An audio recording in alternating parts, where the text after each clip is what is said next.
Exit poll के आंकड़ों में भले ही कांग्रेस को पिछड़ता हुआ दिखाया गया है, लेकिन बावजूद इसके काउंटिंग के काउंटडाउन के पहले कांग्रेस मुख्यालय 24 अक्टूबर रोड का माहौल क्या है, उसकी तैयारी क्या है, आगे पहले ये बानगी देखिए कि इस ग्राउंड पर कांग्रेस पुरजोर तैयारी कर रही है।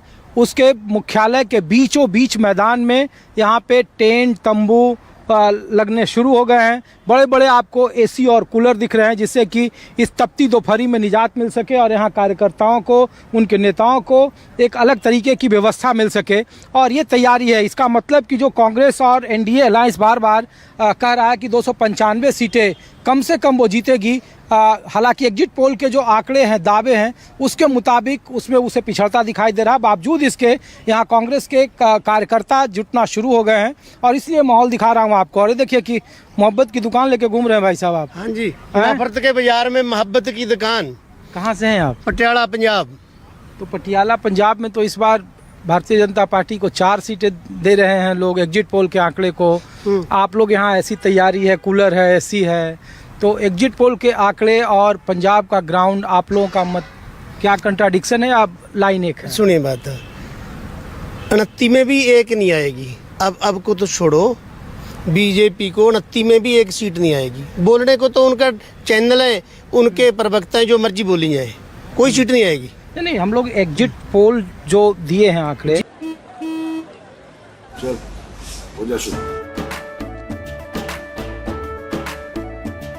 केसरिया से मन जोगी हुआ रे, दिल झूमे देखो पतवारा हुआ रे, दिल झूमे देखो पतवारा हुआ रे। हर पल मनाओ केसरी त्योहार।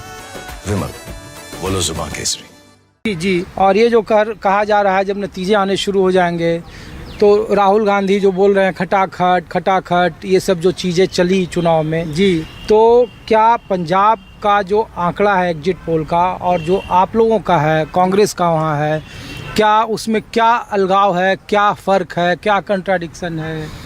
हम पूरी तरह से 13 की 13 सीटें इंडिया गठबंधन में ही आएगी। चाहे आम आदमी पार्टी और कांग्रेस अलग अलग लड़ रहे हैं, पर 13 की 13 सीटें इंडिया गठबंधन को मिलेगी। एग्जिट पोल के आंकड़े ऐसे ही है, वो फर्जी हैं, दफ्तर में बैठ के बनाए गए हैं। फर्जी। आप बताइए। देखिए, अगर बात होती है जो आज के एग्जिट पोल आ रहे हैं, आज के और कल के, तो हमने ये देखा कि राजस्थान के अंदर टोटल 25 सीट है, लेकिन वहाँ पे एग्जिट पोल के अंदर 33 सीट जीती हुई दिखा रहे हैं बीजेपी को। अब आप मुझे ये बताइए 25 में से 33 कैसे जीत सकते हैं? कौन से जगह पर 33 सीट आपने देखा? भाई स्क्रीनशॉट दिखाऊं क्या आपको? हम लोग चाणक्य जो न्यूज़ 24 करता है, जी जी, उसमें ये कहा जा रहा है कि 3 या 4 सीटों का नुकसान है जी जी भारतीय जनता पार्टी को। हमारा सवाल ये है कि जब एग्जिट पोल के नतीजों में कांग्रेस या इंडिया गठबंधन को इस तरीके से पिछड़ता हुआ आंकड़ों में दिखा रहा है, बावजूद इसके आप लोग कांग्रेस मुख्यालय में जमे हुए हैं, आप भारत जोड़ो यात्रा में घूमे, तो क्या उसका प्रभाव है? आप लोग कितना कॉन्फिडेंट हैं? आंकड़ों को लेकर कैसे देखते हैं? जो चुनाव लड़ा गया, उनके मुद्दे किस तरीके से, आप उत्तर प्रदेश से आते हैं, तो उत्तर प्रदेश के आंकड़े को कैसे देख रहे हैं?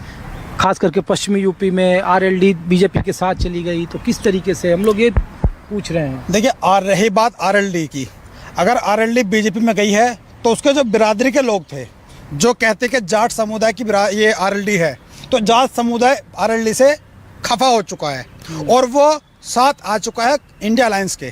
चाहे वो समाजवादी हो, चाहे कांग्रेस हो, वो इंडिया अलायंस के लिए काम कर रहा है और इंडिया अलायंस को उसने वोट दिया है। और बात की जाए पूरे यूपी की कि यूपी की क्या स्थिति है, तो यूपी और बिहार के नतीजे जो होंगे वो चौंकाने वाले होंगे। और इस बार 300 प्लस सीटें इंडिया अलायंस ला रहा है। अच्छा, अगर मान लीजिए करिश्माई नतीजे नहीं आए जी जी और एग्जिट पोल के आंकड़ों के मुताबिक ही नतीजे आए, तो ऐसे में सवाल उठ रहा है कि कांग्रेस के कार्यकर्ताओं के लिए आगे की राह क्या होगी? अगर जनता चाहती है कांग्रेस पार्टी ना आए तो हमें वो भी मंजूर है।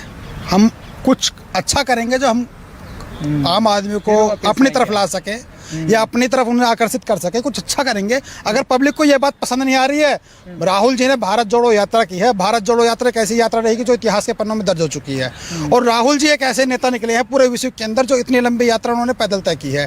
लगभग बावजूद इसकी अगर सफलता नहीं मिली जी, जी। तब उनके कार्यकर्ताओं का, कांग्रेस के कार्यकर्ताओं का राह क्या होगा? क्योंकि उत्तर प्रदेश में बसपा जब से सत्ता से बाहर हुई जी, जी। तो लोग अब चस्पा करने लगे कि बीजेपी के साथ उनके कार्यकर्ता शिफ्ट हो गए।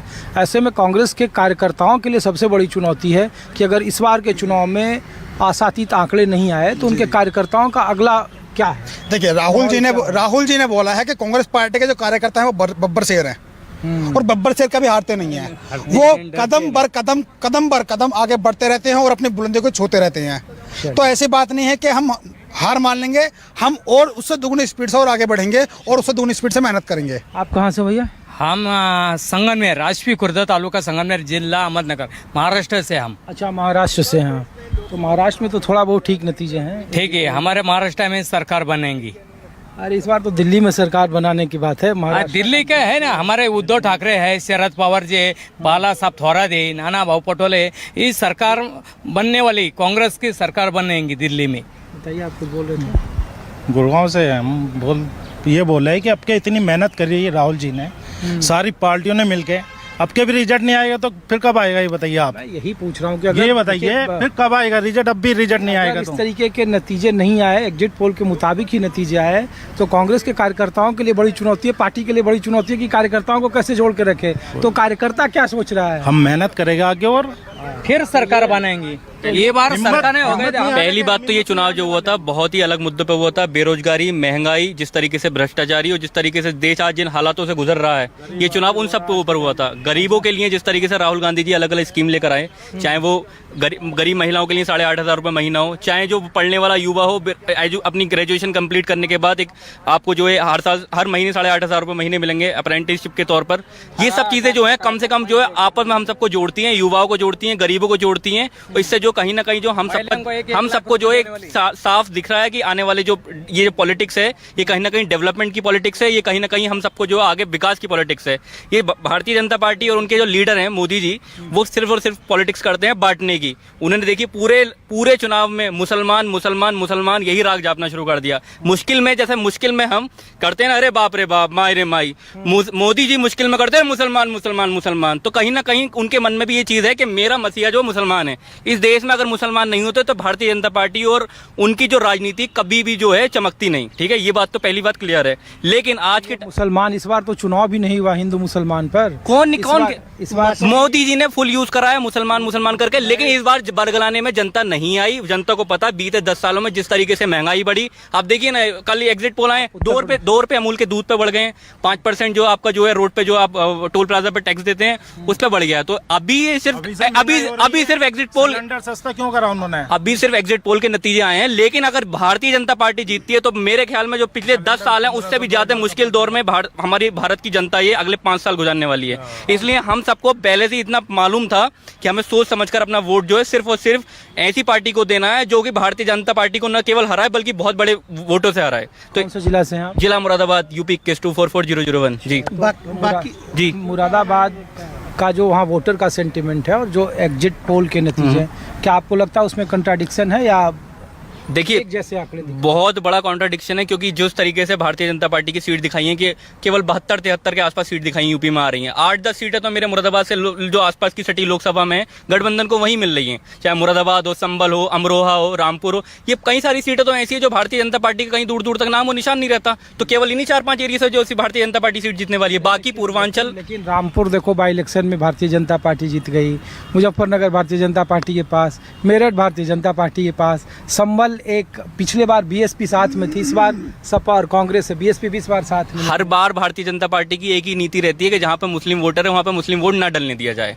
चाहे इस बार के आप जो वीडियो देख लीजिएगा, बहुत सारे संभल में किस तरीके से वीडियो है जहां पर जो वोटर्स हैं, मुस्लिम वोटर हैं, माइनॉरिटी वोटर्स हैं, उनको जो कहीं ना कहीं जो पुलिस ने और सबको जो है परेशान किया, उनको वोटिंग परसेंटेज कहीं पर लो रहा। लेकिन इसके बावजूद भी हम सब जितने भी माइनॉरिटी के हों, जितने भी गरीब हों, जितने भी बेरोजगार हों, जितने भी युवा हों, जितने भी किसान हों, उन सबका सिर्फ एक ही मत था कि हमें भारतीय जनता पार्टी को पूरी तरीके से जो जड़ से उखाड़ फेंकना है, जिससे कभी ना कभी हमारे देश में जो फिर से पहले की तरह देश में खुशहाली आए, बेरोजगारी जो कमी कहीं ना कहीं जो कम हो जाए और समाप्त हो जाए, और जो महंगाई जो इतनी तेजी से बढ़ी है वो आने वाले टाइम में जो कहीं ना कहीं जो हम लोग उस पर जो काबू कर पाए। अभी आप लोगों का हौसला